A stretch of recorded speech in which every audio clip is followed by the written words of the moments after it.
Perfect. Frame the moment. Hello, everybody. So, I'm Laura. This is... I'm Shannon.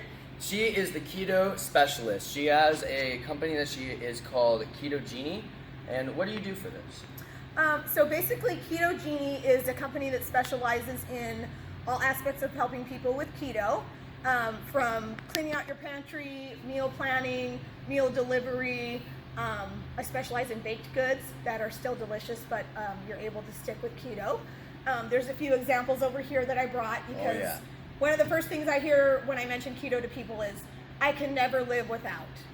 That's kind of the phrase that goes around. It's like, I can never live without bread. I can never live without sweets. I can never live without bread, sweets, cupcakes. And the list kind of just keeps going on, right? And everybody has their kind of foods that they say they can never live without. Okay. The great thing about keto is, and the great thing about Ketogenie is, that there isn't a recipe that I can't ketify. Ah, very good. Anybody who's it's craving... special talent. Yeah, so if you're craving bagels, we can make bagels. If you're craving a chocolate cream pie, I can make you a chocolate cream pie. So this kind of helps people understand that you don't have to stop enjoying food. You don't have to stop enjoying your life. Mm-hmm. You know, it's just a different focus on the foods you're selecting and what you're putting in your body. Wonderful. And then, so how is it that you got into doing this? Like, where did it come about, and like, how did you end up yourself making that transition in life to going keto? So I started with my business was called Dinner Genie of Bellingham, and that's just a cooking catering business. I still have it. I still have some wonderful local clients. They still eat carbs and sugar, and I still love them, you know, so I still do their orders. But I've always loved cooking. I've been cooking since I was about 10 years old. And it was always this thing where I would make something and people would ask me for the recipe, or people would ask me to make it or bring it. So I started Dinner Genie, and off of Dinner Genie, I just sort of became interested in ketogenic way of life, just for myself. I was kind of exploring, but you know, I think for a lot of women out there, we fall into this caretaker role, and we're caretakers. So it's like, you know, we have husbands, we have kids, we have pets, there's all these kind of things that we are managing and taking care of, and sometimes the last thing that we remember to take care of is ourselves. So my background is, you know, I went to karate for many years. I was very active, and I just kind of had fallen into this, you know, I'd gained some weight. I just didn't feel good in my skin. I didn't have energy. You know, I wasn't kind of my normal self. I was just kind of feeling like something's not right, and somehow made the connection that maybe it's what I'm eating. So, and that's something I tell everybody. It's like, do your own research. You know, don't listen to me. Don't listen to anybody on YouTube. Don't listen to the quote-unquote keto experts. You know, anytime you're going to change the way you eat, you should really just do your own research and find out if it's something that is doable. Because if you read about it and it's not going to be doable for you, you know, there's really no point. Yeah. So, but you kind of help people who may have a bit of a harder time with that transition. Right. Right. Very cool. All right. Well, then, I just have a couple questions about keto. Sure. And so the first one is, so there's a lot of people that talk about when they go keto, they end up feeling sick.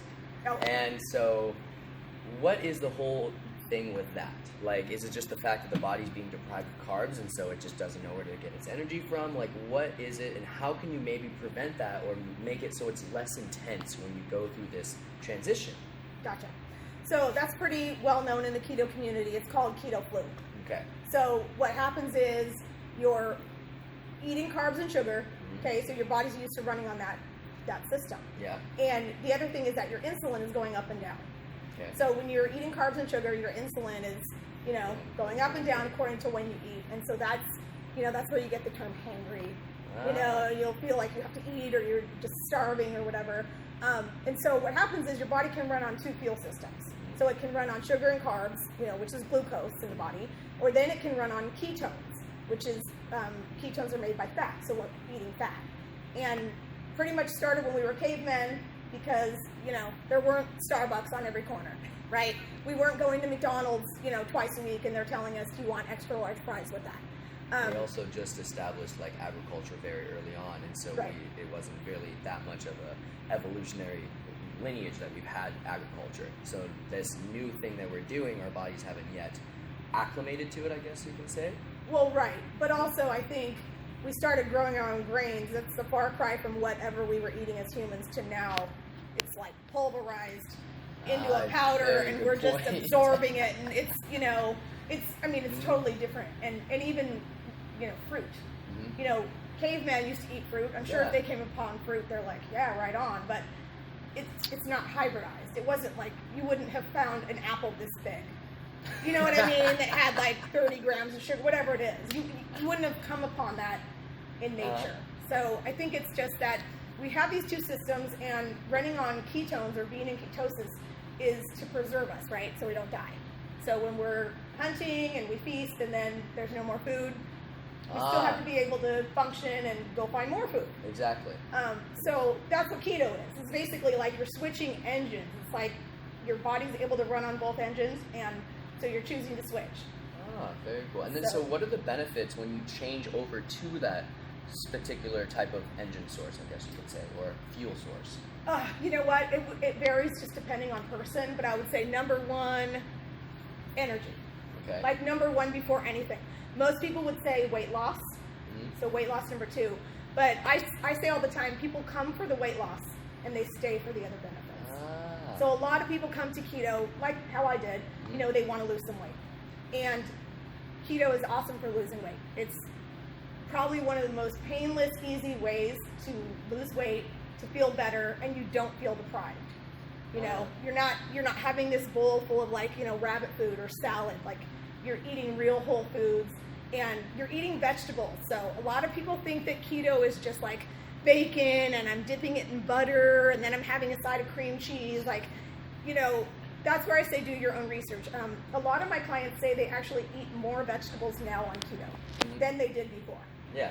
So keto is definitely focused on green leafy vegetables, cruciferous vegetables. You can make cauliflower fried rice. That's amazing.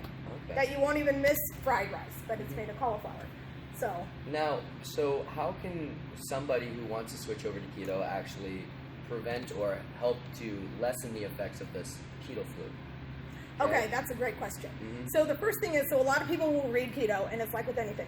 They'll read it, and then they're like, okay, Monday. Monday's always the day for everybody, right? Yeah. Monday, I'm starting keto. Okay. And then, what do? They go and eat everything in the house that they think they can never have again. Okay. Right? All right. Okay, this is typical for my clients anyway, Okay. not everyone. But so, say it's a Thursday. They're going to start keto on Monday. Okay? So now, what about all these chips and breads and cupcakes? So then, what? Oh, that things that are they're left in the house. Right. So typically what they do is they binge. So they eat all these things, right? Right before they're going to ask their body to switch fuel sources. So they're spiking their insulin really high, and then once you get that drop, it's even worse because you're not even going to be able to regulate yourself. So you just go boom, and then boom. Right it's down. a recipe for keto flu. Like, it's a recipe for disaster. So you kind of want to wean off in a sense. What I tell people to do is just when you're first starting of thinking of trying keto, just cut out all starchy carbs. Okay. Okay, so cut out bread, pasta, rice, anything with flour, potatoes. I'm Irish. I don't eat potatoes. Like, it's literally the only thing I can't keto-fy. I can't. It's okay. But, so you cut out all those things. And so what I suggest is that you replace those starchy carbs with green veggies. Okay. Okay? So that's like your first step. So your first week or two, you just say, okay, I'm going to have, let's say, for example, I'm going to have a ribeye steak, and I'm going to cook it in a little bit of butter, and I'm going to have a big leafy salad, with veggies, cucumber, maybe some cheese, and instead of having rice, I'm going to have some broccoli. All right, so the best way to kind of to transition to that is you take all the meals that you usually have, and you want to replace those starchy carbs with some kind of vegetable. Right. All right, that's great. But not a starchy vegetable. All right, not a starchy vegetable. So no potatoes, no potatoes, typically no beets. Beets are very high in sugar. No carrots. Trying to think of what the other big ones are that people miss. Peas. Oh, okay. So you want to focus on the watery vegetables, so like cucumber, celery, vegetables? and the leafy. Okay. Yep. And the cruciferous, so Brussels Broccoli, sprouts. cauliflower, Brussels sprouts, those things? Yeah. Perfect. Yep. All right. Very cool. Then, Okay, and then so is there a particular time that is like best to go keto, like during the winter, a summer? Like when do you think is the best time so that you can be most successful doing it? Okay, is it just like you just start when you start, or is there usually a time frame of like the way that your body goes through it that you need to have less stress so that your body can actually go through that? Because if you're having maybe high stress at work or something and you try to go keto on top of it, you may fail. But what do you think? That's a good question. I've never had anybody come and tell me they've done it seasonally, you know, like according to the seasons or whatever. But normally what happens is people are ready to start keto when they're ready. So normally that means something happens. So some kind of a life-changing thing. For a lot of people, there's a marker on the scale. There's a number on the scale where it's like, you gain 5 pounds, you're creeping up, oh, things are a little tight, oh, okay, I need a bigger size jeans, blah, blah, blah. But then it's like there's some people have this marker. For some people, it's like over 100 pounds or over 200 pounds. You know, everybody has this number in their head, and they're like, well, I've gained a little weight, but I'm not ever going to get past X. And totally. so they wake up and find out they've passed X. Okay. You know, they're over 200 pounds or 300 pounds. Gotcha. Or they're at the doctor and they're now pre-diabetic. Right. And the doctor starts talking to them about, you're going to need to take insulin, you're going to need to take metformin, you know, and that scares a lot of people. Because they don't want to be on that hamster wheel. They don't want to be on that cycle of, now they have to check their blood sugar, they have to poke their finger, they have to, you know, they have to think about everything they eat, and now they're diabetic. So, that's really serious. Yeah, indeed it is. And so is there anyone that you've worked with who have had diabetes or something like that and have been able to help that through being keto? Absolutely. My dad. Really? So Tell us a little bit about that. My dad has had diabetes for over 25 years. And it's kind of been a bone of contention in our family because he wants the sweets. He wants to eat things. You know, it's the holidays. And I have to get on his case about, you know, you can only have one piece of fudge, or you can only have 2 cookies, or, you know, and it's really been something that's affected my family. And so 2 years ago, my dad moved up here. He moved in with me, so he got to move in with, you know, ketogenie boot camp, like squared.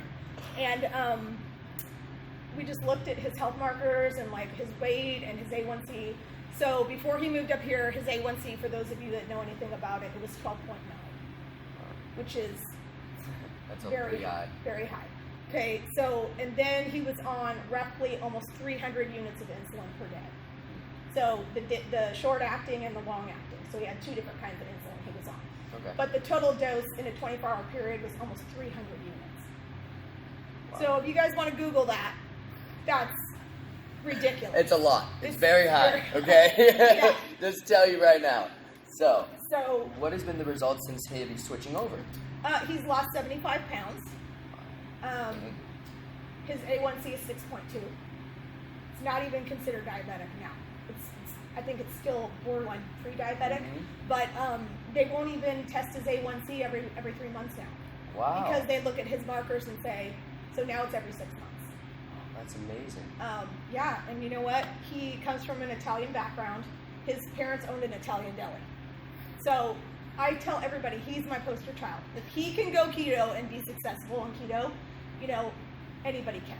Yeah, they just need to go through your boot camp. Right. But you know what? This is someone who grew up loving bread, loving pasta, and his meals in his family consisted of bread and pasta. You know? So, So I have another question about, so like for athletes, okay? For the athletes who are into lifting and doing all these heavy types of, you know, exercises, the difference in their change, okay? What have you noticed when you were doing your exercises and fitness when you were in a normal carbohydrate, glucose-based diet versus your keto diet? Because I would think that on a keto diet, you would be able to do endurance-based exercises a lot more because your fat is, the fat source or ketones burn slower. And so you're able to prolong activity for longer periods of time, and versus when you're on glucose, those, I guess you can say, it's the easiest way to understand it is every 1 gram of carbohydrates is like 4 calories, or 3 calories, sorry, and then every gram of fat is 9. So for every gram that you're getting of fat, you're getting 3 times the amount of energy, that you would from a gram of carbohydrates. So that, in my mind, makes sense that you would be able to prolong activity for longer, and that's why when you go keto, you end up having more energy because of the fact that food that you're eating is able to sustain itself for longer. Does that make sense? Or? It does. It does make sense. And so, just a little disclaimer: like I'm not a scientist, so I don't know all the molecules and the kind of scientific breakdown. I don't think they need to know. So, but what I will say is that a lot of people will say that, and they're concerned because it's like carbohydrate has less calorie per gram than grams of fat, obviously.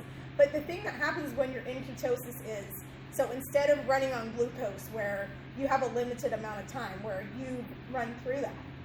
So now you're hungry, right? So now your body is telling you, like I need some food. And so it's prompting you to go and eat something.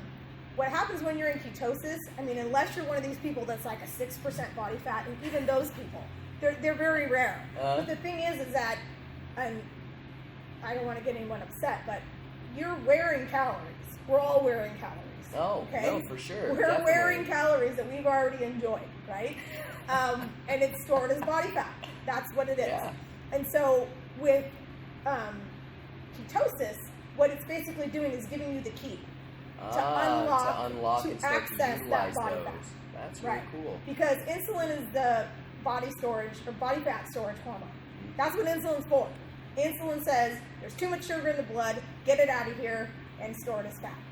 Wow. So when you're in ketosis, your insulin is typically very stable.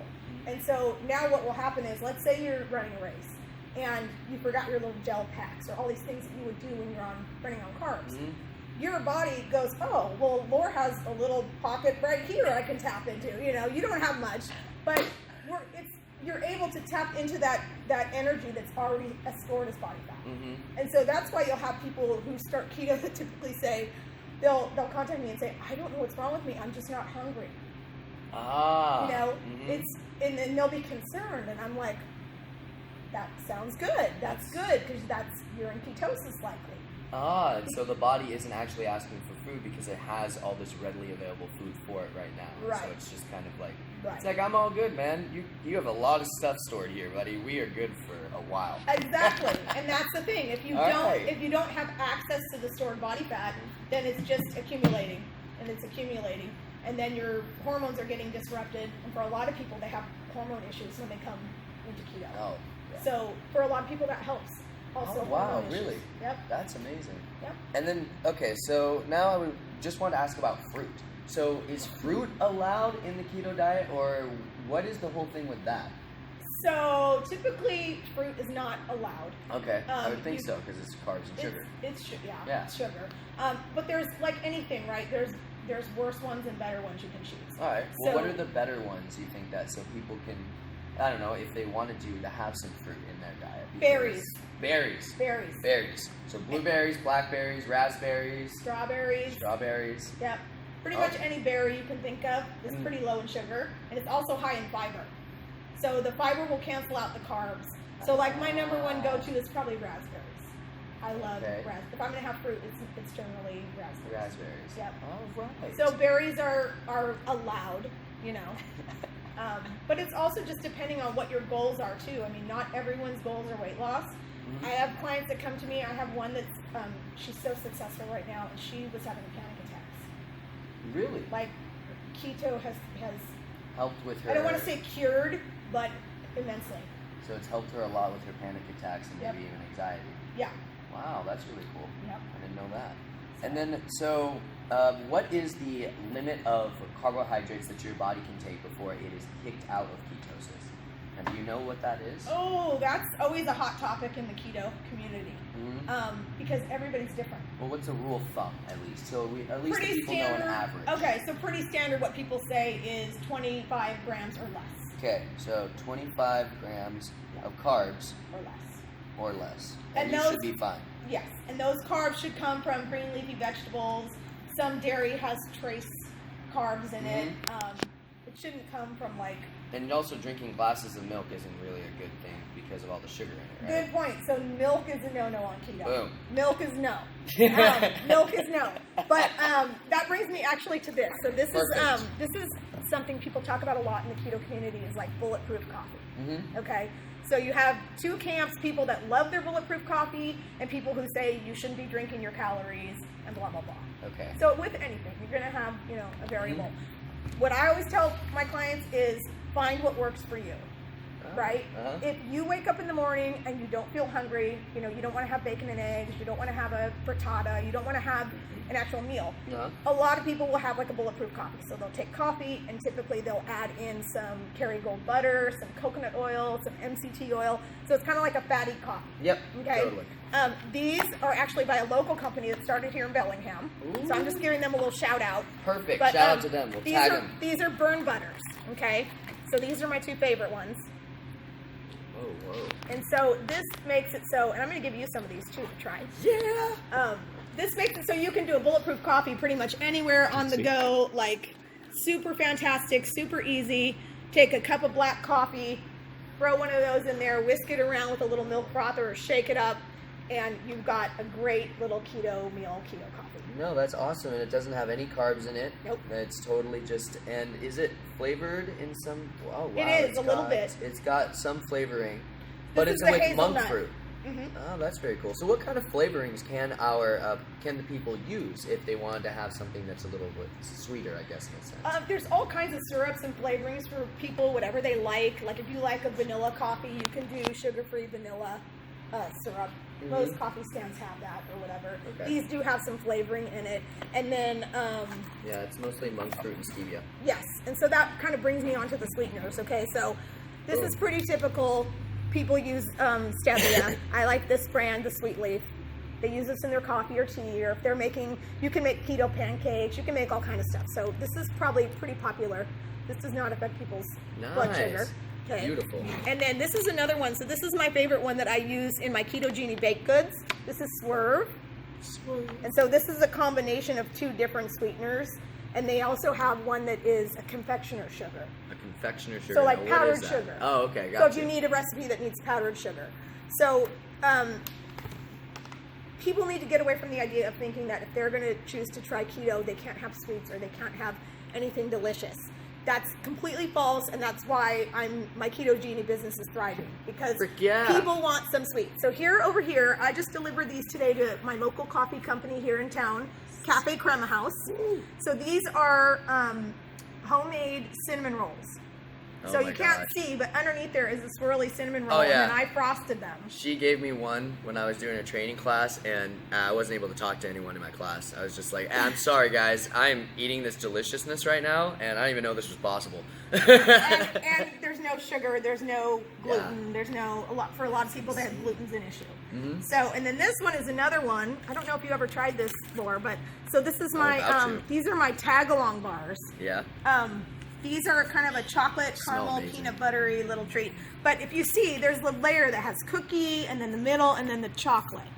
So people love these. And you know, you can still enjoy treats. You can still enjoy your life. And you can still, I love to go somewhere and bring my keto goodies and then have people enjoy them. And then they find out there's no sugar and there's hardly any carbs, and they're just completely blown away. And it's awesome. And it's awesome because it gives people that freedom to still enjoy themselves and not have to be on something so strict. Exactly.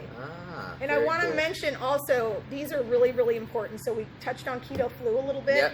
So this is a supplement that I recommend for when you're first starting keto. So when my clients start, I have them order this right away before we even put them on any meal plan at all. Really? Okay. Yes. Now how come? So this is Ultima Replenisher. This is an electrolyte powder. Okay. So when you go keto, sodium, potassium, all your electrolytes become super, super important. So if those get low, that's generally when they have the keto flu and they feel lethargic and you'll get a rip-roaring headache where you're just like, what is happening to me? Mm-hmm. This will prevent it. So wow. These are this flavored. Is very important, people. Yeah. Okay? Like out of all of it. Yes. Yeah, so because that will discourage you, right? If you try and you feel 100%. terrible, then you think, oh, this isn't for me, keto's not for me. Mm-hmm. And I've tried all the different supplements. They don't give me any kickback. I have no affiliation with Ultima Replenisher, but this is what I found works for people. It also comes in great flavors, because you can't have orange juice. You can't have really juice.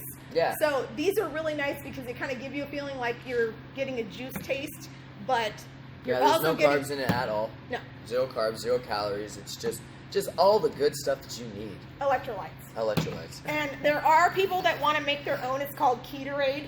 So it's like Gatorade, but it's like Ketorade. What? And Okay. so you can mix. This so is much. pink Himalayan salt. Okay. And then this is light salt. You can also buy no salt. Okay. So what I do is I mix these two together.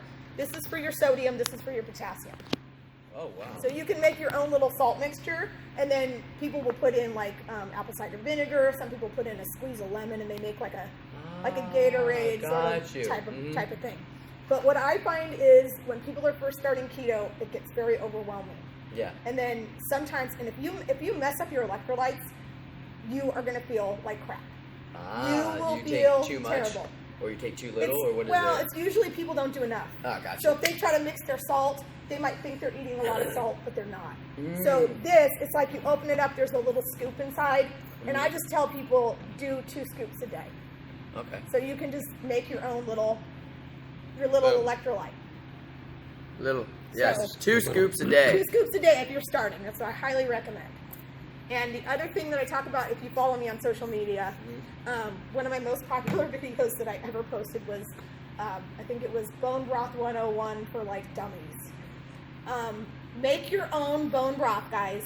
Bone broth is the best keto supplement. And now, so what kinds of bones would you say are best? Would you say like cow bone, chicken bones, fish bones, like what? What is So, the one that what- you really get something out of it? What I tell everybody is don't throw away your bones. If you're lucky enough to have grass-fed bones, organic chicken, those are great, and that's what I prefer for my bone broth. But you don't have to do that. You do what your budget allows. Okay. But a great trick is to just go buy an organic rotisserie chicken, take the meat off the chicken, make some really awesome, yummy keto chicken salad or keto tacos or whatever with the chicken meat. Put the chicken bones into your crock pot, cover it with water, and put in 2 tablespoons of apple cider vinegar. Why vinegar?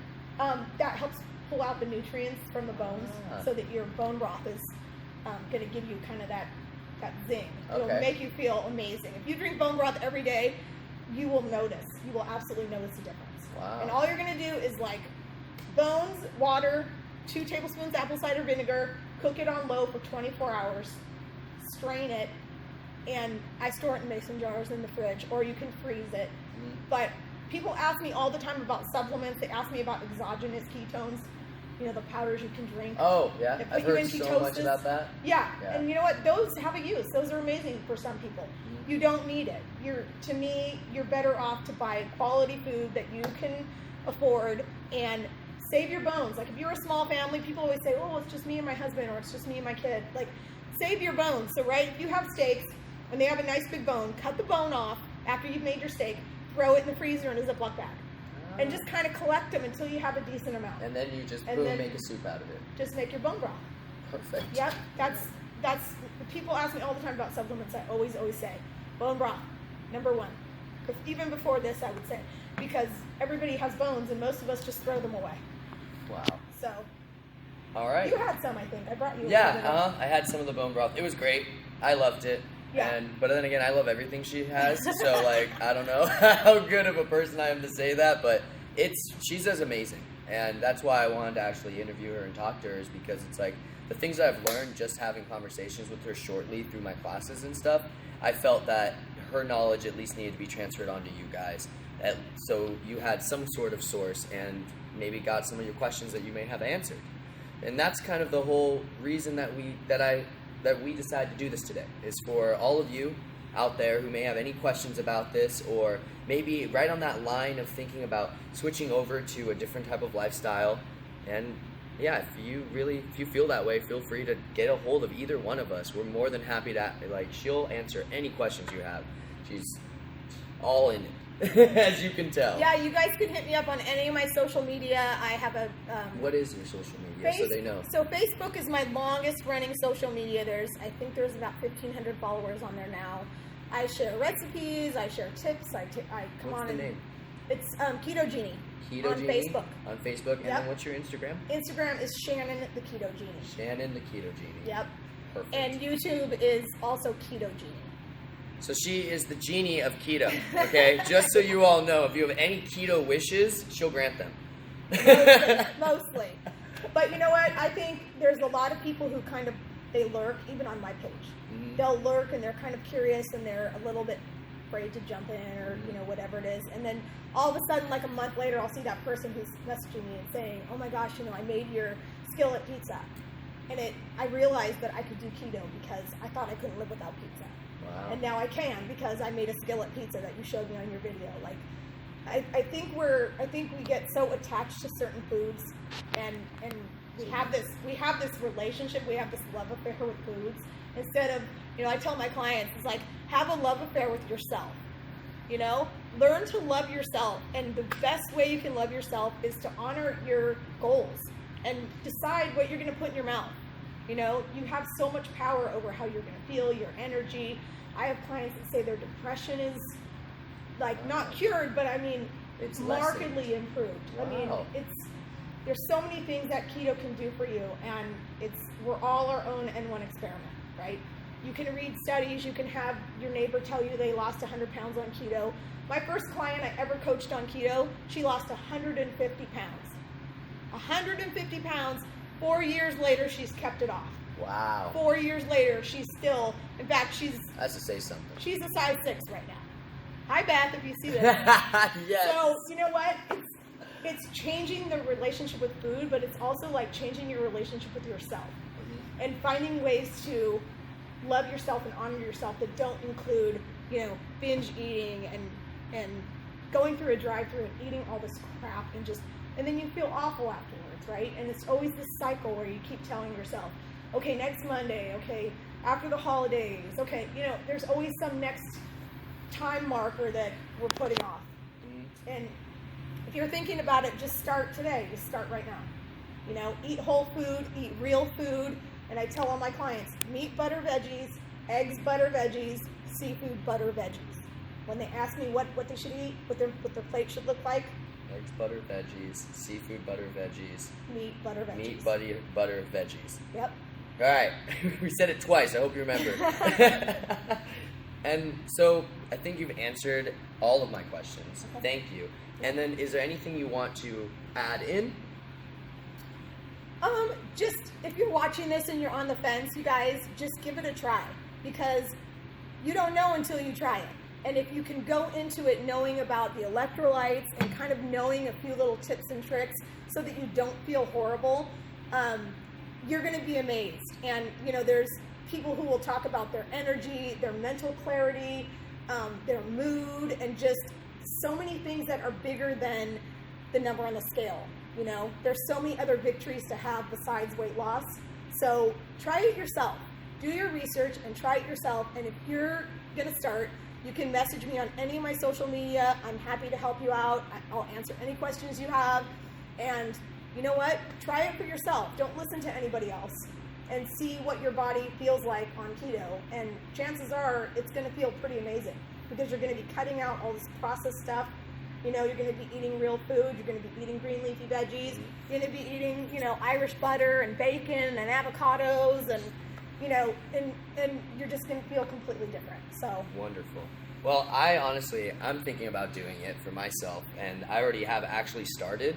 So yeah, she's been helping me out a lot. Okay, like a ton, because the last couple days, my classes, I've been having so many classes and so many clients that I've just been working, and I'm actually not dying down. It's really nice because I get to keep eating foods. She sometimes comes by because I'm not always preparing my foods all the time. Like sometimes I'll make enough and then not realize that I didn't make enough of how much I needed to eat. And so it's been really amazing. Like I've just started to notice that I'm just really, fat is going away like crazy. Like the more I keep trying to put on muscle and everything, like I just keep seeing body fat melting away. It's insane. And so please feel free to try it. Even ask me some questions if you want to. And thank you for everything. And thank you for them. Thank you for me. Yeah, thank you for having me. I'm just, this is my passion. This is like what gets me excited, gets me up in the morning, and I think it can change your life. So give it a try. Beautiful. We're gonna enjoy these awesome treats and have a wonderful day. Bye, guys. Bye. Ketogenie.